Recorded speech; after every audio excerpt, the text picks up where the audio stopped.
We don't need their money to rise. We don't need their praise to build.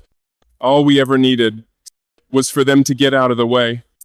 Those were the quiet words of Captain Ibrahim Traoré. They were not shouted, not scripted, just spoken like truth refusing to kneel. But for institutions like the IMF, those words echoed like gunfire in a cathedral. Because something has happened in West Africa that wasn't supposed to happen. A country that was written off rose, without aid, without elections, without permission. And now the very hands that once signed the loan papers are writing reports they never thought they'd write. Burkina Faso is outperforming projections without our involvement. What kind of man makes the IMF admit defeat? What kind of leader frightens the bankers more than any warlord? If you want to understand what is coming not just for Burkina Faso but for Africa, you must start with a name they tried to curse, but couldn't bury. Subscribe to Spirit of Africa. Because history is repeating, but this time, we're the authors.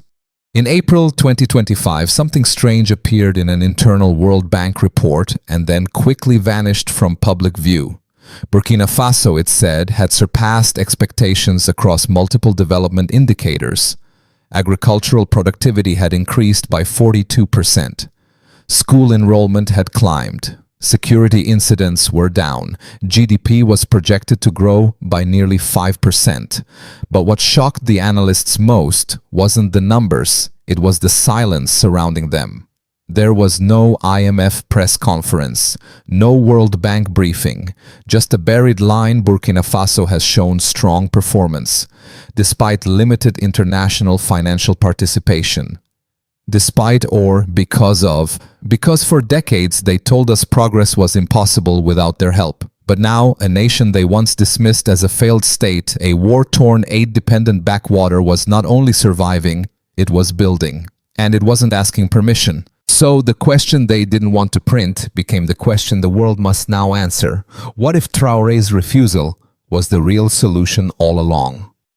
There was a time not long ago when Burkina Faso wasn't even spoken of in full sentences. It was just a statistic, a collapsed zone, a land swallowed by terror, then forgotten by headlines.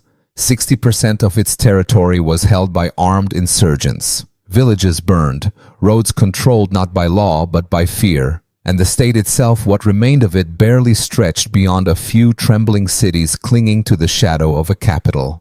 Western diplomats whispered, "It's too late for them." And quietly, the development banks rerouted funds to more stable partners. But then, from that silence came a voice.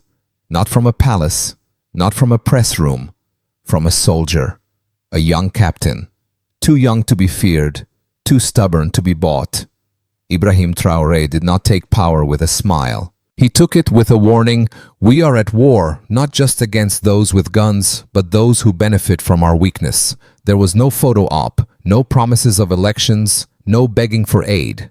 Instead, he issued deployment orders, not just to soldiers, but to civil engineers, to teachers, to young men with calloused hands and no work. He told them, build what the enemy has destroyed, reclaim what the world has abandoned. And they did. In the east, where schools had closed for 4 years, chalk returned to blackboards before ballots returned to boxes. In the north, where jihadists once ruled the markets, local patrols armed with nothing but resolve and old Kalashnikovs reopened roads. Women returned to farms, children to classrooms, and the map once covered in red began to fade back into green. But this was not the kind of recovery the world was used to. Because there was no memorandum with the IMF, no blueprint from Washington, no technical assistance from Paris. Just Burkinabe hands building Burkinabe homes, harvesting Burkinabe food, defending Burkinabe land. And the West didn't know what to make of it. They called it unsustainable. They said it was populist. They said it couldn't work without their oversight. But behind closed doors, intelligence cables told a different story. Traoré has secured more territory in 12 months than previous governments did in a decade. His administration has managed a fragile yet functional security apparatus with local trust. Why?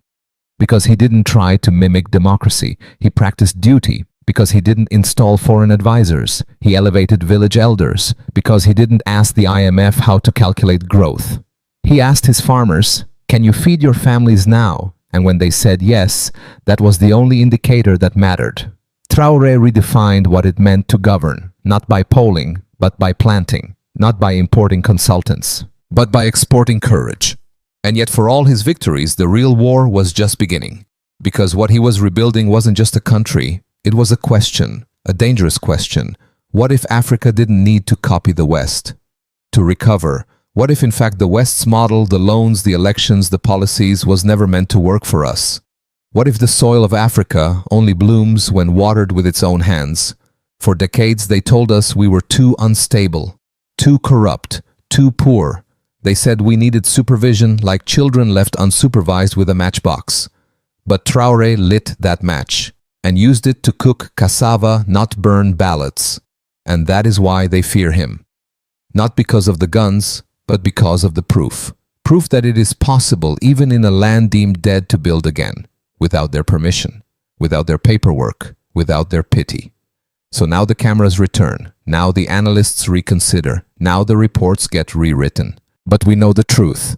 Burkina Faso didn't rise because of global approval. It rose because one man refused to bow. One man with a dusty uniform and defiant eyes looked at the ashes of his nation and said, "We begin again, not with votes, not with loans, but with our hands." And the people believed, not because they were told to, but because for the first time in a long time, they were building something real. And as we move forward in this story, ask yourself if this kind of resurrection is possible in Burkina Faso. What's possible in your own nation? There are places in Africa where revolutions are declared with gunfire. But in Burkina Faso, one of the loudest explosions came from a cassava root. Yes, cassava, that starchy brown overlooked crop. It did what years of political lectures could not. It mocked the International Monetary Fund and won. Because while Western institutions were drafting billion-dollar plans in air-conditioned boardrooms, Traoré was planting, literally. He was sending soldiers into the fields not as guards, but as growers. The world laughed at first. 8,000 fighters turned farmers. Was this a joke, a publicity stunt? But then the harvests came, and they didn't just come, they overflowed. Maize, sorghum, cassava. Vegetables blooming where landmines once lay. In a region where food had long been an imported dream, Burkina Faso was suddenly feeding itself without aid, without NGOs, without an IMF food security mission in sight.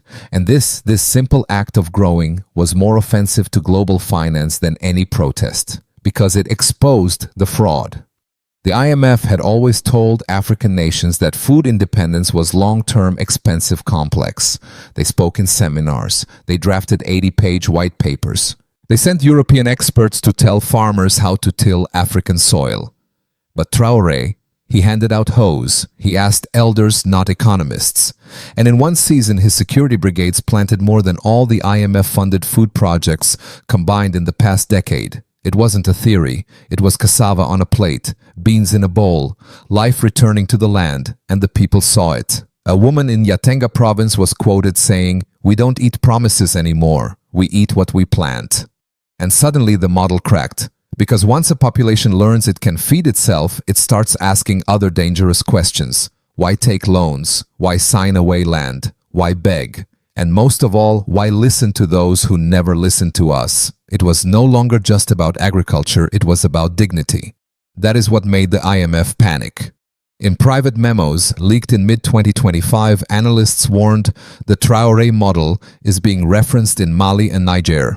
The symbolism of food sovereignty is triggering anti-Western sentiment. Triggering, that was their word for it. Not inspiring, not redefining, no, triggering.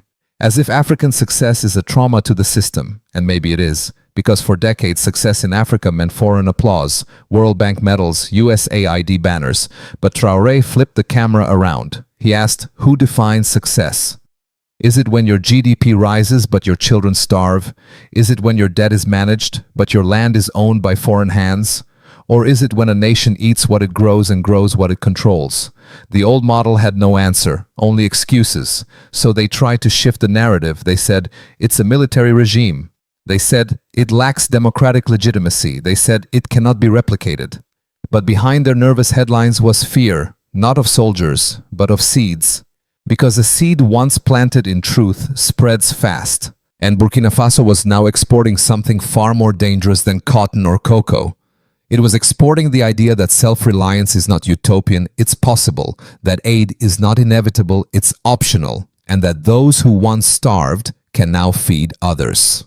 The shame this cast upon Western powers was profound. France, which once lectured Traoré on development, now watched as the AES alliance built silos where they had dropped bombs. The US, still drafting civil society reports, now faced a new society, civil, yes, but unyielding, and the IMF, they tried to pivot. Suddenly, they praised localized agricultural efforts. They invited Traoré's ministers to conferences, they offered support. But Traoré declined politely. He didn't need their applause, because he had something stronger: results. Results grown, not borrowed, stored, not stolen, shared, not sold. In the heart of West Africa, a farm had become a symbol, not of charity, but of resistance. A resistance rooted in soil, watered by pride, and harvested by people who now knew they had been lied to about their potential, lied to about their hunger, lied to about the cost of freedom. And now, the lie was rotting exposed while the cassava was blooming. If a farm could humiliate an empire, what could a continent do? It was a sentence no one ever expected to read. Not in Paris, not in Ouagadougou, and certainly not from the lips of a former colonial empire. But there it was, buried deep in a diplomatic memo leaked in June 2025. France seeks to normalize relations with the AES alliance. We are open to dialogue and willing to support stabilization efforts in the Sahel. Support. After centuries of extraction, occupation, and control, France was now offering help, not demands, aid, not ultimatums. It wasn't an apology, not yet. But it was the closest France had come to bowing, and it wasn't just the words. It was the tone, brittle, desperate, forced, because the world had changed. Once upon a time, France sent envoys to dictate. Now it sent envoys to plead. The empire, for all its maps and medals, had been outmaneuvered by a captain with calloused hands and clean intentions. But let us be honest, this was never just about Traoré. This was about humiliation, not of one leader, but of an entire system. Because in less than 2 years, the foundations of Françafrique had cracked. Burkina Faso kicked out French troops. Mali banned French media. Niger nationalized uranium fields, and none of them collapsed. In fact, they rose faster, prouder, louder. And now the old master stood at the door knocking, not with arrogance, but with outstretched hands. This reversal sent shockwaves through the European press. Le Monde asked, "Has France lost Africa?" The Guardian whispered, "A new geopolitical order is forming in the Sahel." And Politico called it the most humiliating retreat since Algeria. But they were still missing the point, because this was not about geography, it was about psychology. France didn't just lose military bases, it lost something deeper, the illusion of control. And nothing symbolized that loss more clearly than the silence of Paris, when AES leaders stood together side by side without needing to ask for permission. There were no French flags behind them. No interpreters, no advisors in suits, just Africans speaking African languages about African futures. And when Traoré stood before that crowd in Niamey and said, "We are not anti-Europe, we are anti-colonial," you could feel the earthquake under Europe's feet. Because the real threat wasn't violence, it was clarity. Clarity that Africa remembers, clarity that Africa builds, clarity that Africa forgives but never forgets.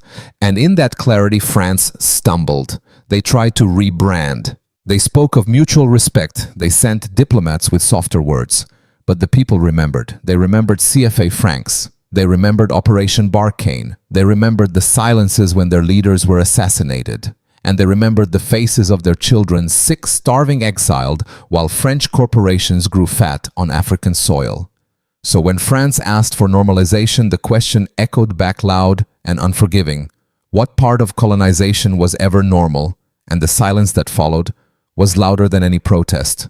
But in Burkina Faso, they didn't burn French flags. They didn't storm embassies.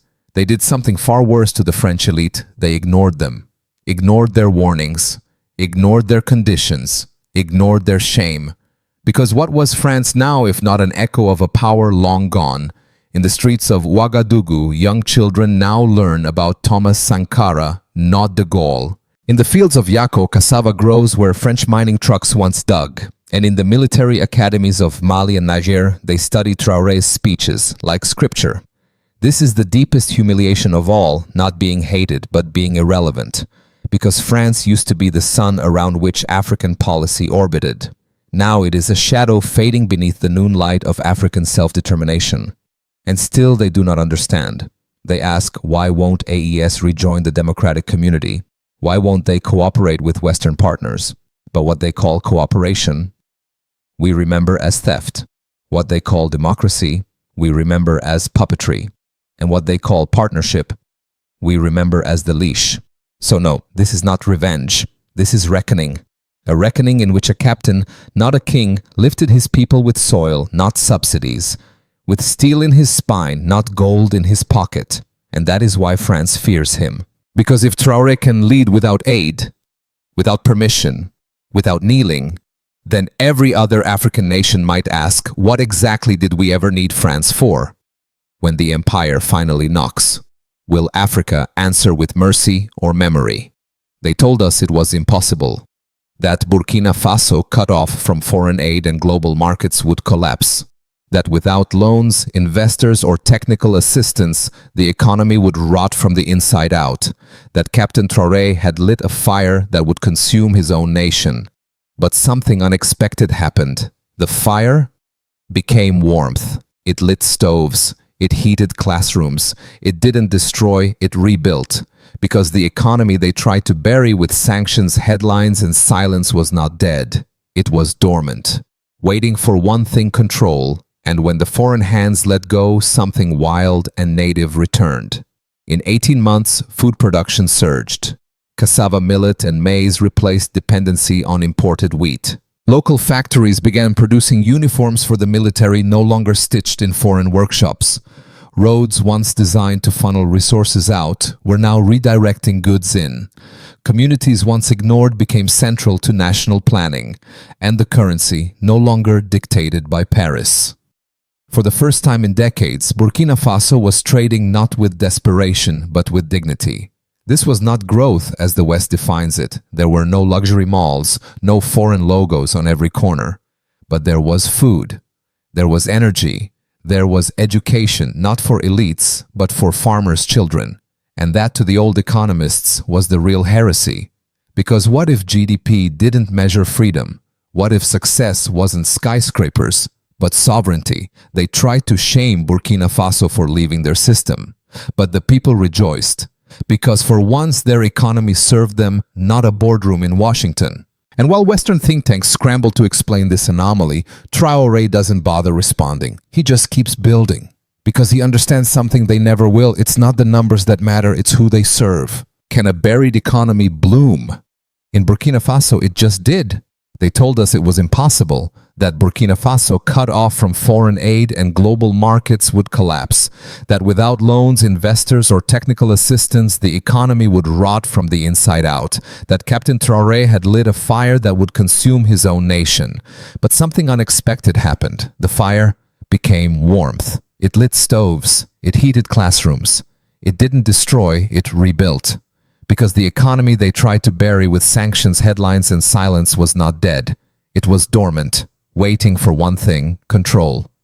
And when the foreign hands let go, something wild and native returned. In 18 months, food production surged. Cassava, millet, and maize replaced dependency on imported wheat. Local factories began producing uniforms for the military, no longer stitched in foreign workshops. Roads once designed to funnel resources out were now redirecting goods in. Communities once ignored became central to national planning. And the currency no longer dictated by Paris. For the first time in decades, Burkina Faso was trading not with desperation, but with dignity. This was not growth as the West defines it. There were no luxury malls, no foreign logos on every corner, but there was food. There was energy, there was education, not for elites, but for farmers' children. And that, to the old economists, was the real heresy. Because what if GDP didn't measure freedom? What if success wasn't skyscrapers, but sovereignty? They tried to shame Burkina Faso for leaving their system, but the people rejoiced, because for once their economy served them, not a boardroom in Washington. And while Western think tanks scramble to explain this anomaly, Traoré doesn't bother responding. He just keeps building, because he understands something they never will. It's not the numbers that matter, it's who they serve. Can a buried economy bloom in Burkina Faso? It just did. This was never just about Burkina Faso, not about one man, not even about one country. It was about a truth too powerful to stay buried and too dangerous for the West to admit, that an African nation poor in paper wealth but rich in will can rise without asking, can build without borrowing, can lead without kneeling. And in doing so, Burkina Faso lit a fire under the conscience of an entire continent. Because now every African nation must ask itself, if they did it, what's stopping us? What excuse remains? What fear still holds us hostage? What story are we still telling ourselves about needing permission to be free? They called Traoré a dictator, a populist, a radical. But the truth is far simpler. He broke the spell. The spell that says you must choose democracy or sovereignty, the vote or the land, peace or dignity. He rejected the false choice, and chose all three by choosing his people first. And that, my brothers and sisters, is the lesson we cannot afford to ignore. Because they will try again.